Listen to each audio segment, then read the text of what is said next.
तो hello guys, आज भी एपिसोड हमारा वैसे स्टार्ट होता है जहाँ पर खत्म हुआ था। तो एपिसोड के स्टार्ट में हम लोग देखते हैं लियान और miss Liu elixir market league से बाहर आ गई थी और इधर यूनली भी अपने ब्रदर पेंग को लेकर पहुंच गया था। तब पेंग मिस लियू से पूछता है कि आज तुम किसको लेकर आए हो, जिस पर मिस लियू कहती है कि मैं आज एलेक्सर मार्केट एग्जाम के लिए लियान को लेकर आई थी। और फेंग तुम फिर से यहाँ पर क्या कर रहे हो। तो फेंग को कहता है कि तो ये वही लड़का है जिसने की चेंग सियो और रिलीजन को मारा था। मैंने सुना है कि तुम बहुत ही रिमार्केबल हो। जिसको लियान पेंग को कहता है कि आप मेरी तारीफ करना बंद करें, मैं बस लकी था और ना ही मेरे पास ज्यादा स्ट्रेंथ है। लियान की बात सुनकर पेंग कहता है तुम बहुत ही हम्बल हो, लेकिन जब तुमने मेरे भाई को पीटा था तब तुम इतने हम्बल नहीं थे।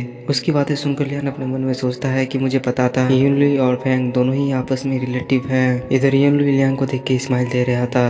तब लियान यूनली को कहता है तो ये तुम हो। मैंने तुमसे कहा था कि तुम मुझे फिर से परेशान मत करना, लेकिन तुम परेशानी ढूंढी लेते हो। तुम तुम्हारी मौत की वजह खुद ही बनोगे। लियान की बातें सुनकर यूनली को गुस्सा आ जाता है और वो लियान को मारने के लिए जाता है, लेकिन फेंग उसको बीच में रोक देता है और वो लियान को कहता है बच्चे तुम क्या सोचते हो कि अगर तुम एल्डर जिन और चेंग सुआ को मार देते हो। इतना कहने के बाद वो अपने फास्ट स्पीड से लियान के पास चला जाता है और कहता है तुम जो चाहो वो कर सकते हो। और हम देखते कि वो दोनों फाइट करने के लिए तैयार हो ही गए थे, लेकिन तभी मिस लियू उन दोनों के बीच में आ जाती है और वो फेंग को कहती है कि लियान मेरा फ्रेंड है, अगर तुम इसे फाइट करना चाहते हो तो मुझे तुम्हारे खिलाफ जाने में कोई भी प्रॉब्लम नहीं है। मिस लियू की बातें सुनकर फेंग कहता है कि तुम क्या चाहती हो, हम इसे नजरअंदाज कर दे, इसने मेरे भाई को पीटा है। जिस पर मिस लियू फेंग को कहती है क्या तुम्हें ठीक से पता है कि तुम्हारा भाई कैसा काम करता है, अगर उसने लियान को परेशान नहीं किया होता तो लियान उसे कभी भी नहीं पीटता। जो सुनकर फेंग बोलती बंद हो जाती है। तब मिस लियू कहती है अगर तुमने तुम्हारे भाई को नहीं संभाला तो वो फ्यूचर में तुम्हारे लिए बहुत ही बड़ी समस्या खड़ी कर सकती है। तब फेंग मिस लियू को कहता है कि मैं इसे इस बार माफ कर दे रहा हूँ सिर्फ तुम्हारे लिए, लेकिन मेरे भाई को रोकने का आवश्यकता है या नहीं ये काम मेरे परिवार का है, तुम्हें इसके साथ कुछ भी करने का अधिकार नहीं है। और वो जाते हुए लियान को कहता है कि बच्चे तुम जल्दी से स्ट्रॉन्ग हो जाओ, शायद अगली बार तुम इतनी लकी ना हो।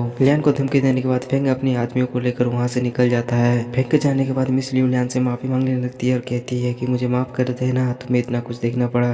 तब लियान मिस लियू को शुक्रिया कहते हुए कहता है और इन सब में मेरी मदद करने के लिए आपका बहुत बहुत शुक्रिया। तब मिस लियू थोड़ा परेशान होते हुए लियान को कहती है फेंग और यूनली के पिता एलेक्सर मार्केट लीग के सबसे हाईएस्ट एल्डर हैं और उनके पास बहुत ही पावर है, इसलिए मैं उनके सामने ज्यादा कुछ नहीं कह सका।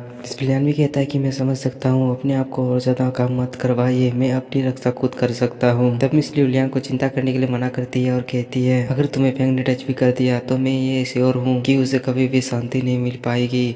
वो दोनों अगर बात कर ही रहे थे तभी हम देखते कि वहाँ पर एक लड़की की एंट्री होती है और इस लड़की का नाम सुहान होता है। तब सुहान मिस लियू को कहती है कि आपसे मिले हुए 1 अरसा हो गया। सुहान को देखकर मिस लियू लियान को कहती है लियाना मैं तुम्हें इनसे मिलाती हूँ, ये सुहान है और ये कैस्टल रेसिडेंट की सबसे बड़ी बेटी है। जिसको लियान भी सुहान को हेलो कहता है और अपने मन में सोचता है कि ये कैस्टल रेसिडेंट की सबसे बड़ी बेटी है। तब सुहान भी लियान को रिप्लाई करते हुए हेलो कहती है। सुहान को रिप्लाई देता देख मिस लियू अपने मन में सोचती है कैस्टल निवास की बेटी हमेशा लोगों के लिए कोल्ड होती है, लेकिन लियान के लिए ये फर्स्ट मीटिंग में इतना पोलाइट और फ्रेंडली कैसे हो सकती है। तब मिस लियू सुहान को कहती है क्या आप एलेक्सर मार्केट लीग में जाने के बारे में सोच रही हैं। तब सुहान कहती है कि मैं सोच तो रही थी लेकिन अब नहीं, और वो लियान की तरफ अपना हाथ बढ़ाते हुए कहती है कि मैं यहाँ पर इसके लिए आई हूँ। जो सुनकर लियान थोड़ा हैरान हो जाता है और कहता है क्या तुम मेरे लिए आई हो। तब सुहान लियान को कहती है कि मैंने सुना है तुम्हारे पास बहुत ही इम्प्रेसिव सोल एनर्जी है और तुम मैजिक स्पेल स्ट्रेचर में इंटरेस्टेड हो। मैंने सोचा तुम में और मैजिक स्पेल में कुछ तो टैलेंट होगा। मैं चाहती हूँ कि तुम स्पेल कास्टर लीग में आओ और बैट को जीतने में मेरी मदद करो।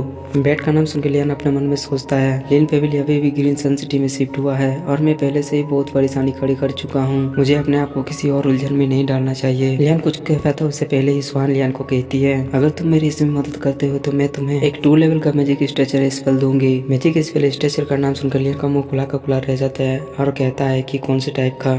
तब सुहान कहती है कि supporting type energy gathering spell. जिसको लियान अपने मन में सोचता है एक 2 लेवल का एनर्जी गैदरिंग स्पेल एक बार डिप्लॉय होने के बाद आप एटमॉस्फेयर से आप बहुत ही तेजी से एनर्जी को एब्जॉर्ब कर सकते हो। इसके मदद से मैं जबरदस्त तरीके से आगे बढ़ पाऊंगा। और सोचता है कि लेकिन ये इतना आसान नहीं हो सकता, क्लीन अप करने के लिए एक बड़ी गड़बड़ी के साथ मैं खत्म हो जाऊंगा। लियान ने सब कुछ सोच ही रहा था। सुहान लियान से कहती है कि तुम क्या सोच रहे हो, क्या तुम इसके लिए राजी हो। तब लियान माफी मांगते हुए सुहान से कहता है मैं भले ही इस प्राइज के लिए आकर्षित हूँ, लेकिन मैं अभी ऐसा नहीं कर सकता। लियान की बातें सुनकर सुहान अपने मन में सोचती है इसने मुझे रिजेक्ट कर दिया और मेरे रिक्वेस्ट को भी, ये जानते हुए भी कि मैं कैस्टल रेसिडेंट की बेटी हूँ। और इसके साथ आज का एपिसोड हमारा यहीं पर खत्म होता है।